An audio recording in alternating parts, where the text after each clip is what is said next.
भी खुशी में मगन है। मैं समझ नहीं पाता हूं कि ये खुशी का कारण क्या है, और इस पर कई सवाल है। क्या ये खुशी हार की हैट्रिक पर है?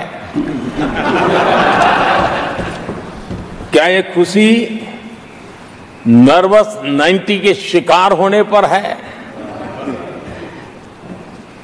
क्या ये खुशी एक और असफल लॉन्च की है?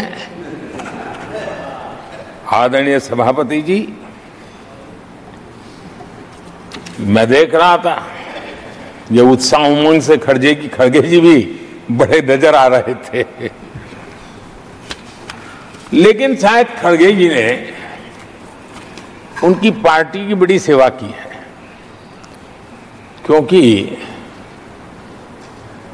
जो ये पराजय का ठिकरा जिन पर फूटना चाहिए था उनको उन्होंने बचा लिया और खुद दीवार पर के खड़े हो गए।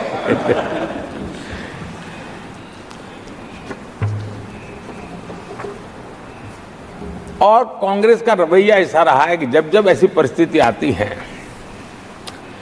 तो दलित को, पिछड़े को ही ये मार झेलनी पड़ती है और वो परिवार बच निकल जाता है।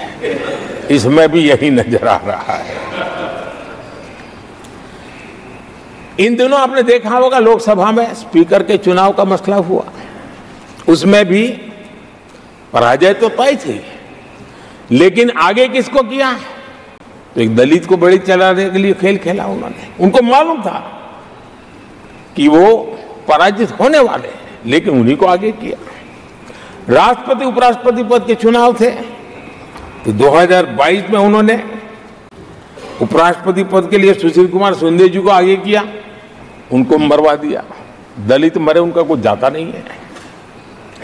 2017 में हार तय थी तो उन्होंने मीरा कुमार को लगा दिया।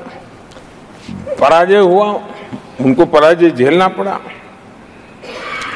कांग्रेस की एससी, एसटी, ओबीसी ये विरोधी मानसिकता है, जिसके कारण ये पूर्व राष्ट्रपति श्री रामनाथ कोविंद जी का अपमान करते रहे।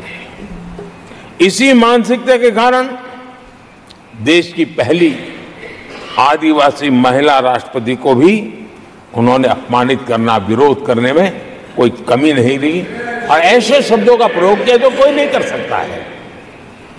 आदरणीय सभापति जी, ये संसद, ये उच्च सदन सार्थक वाद विवाद संवाद और इस मनोमंथन में से अमृत निकाल करके देशवासियों देने के लिए है। ये देश का सबसे बड़ा मंच माना जाएगा। लेकिन जब मैंने कई वरिष्ठ नेताओं की बातें सुनी पिछले 2 दिन में, सिर्फ मुझे ही नहीं पूरे देश को निराशा हुई है। यहां कहा गया कि ये देश के इतिहास का पहला चुनाव था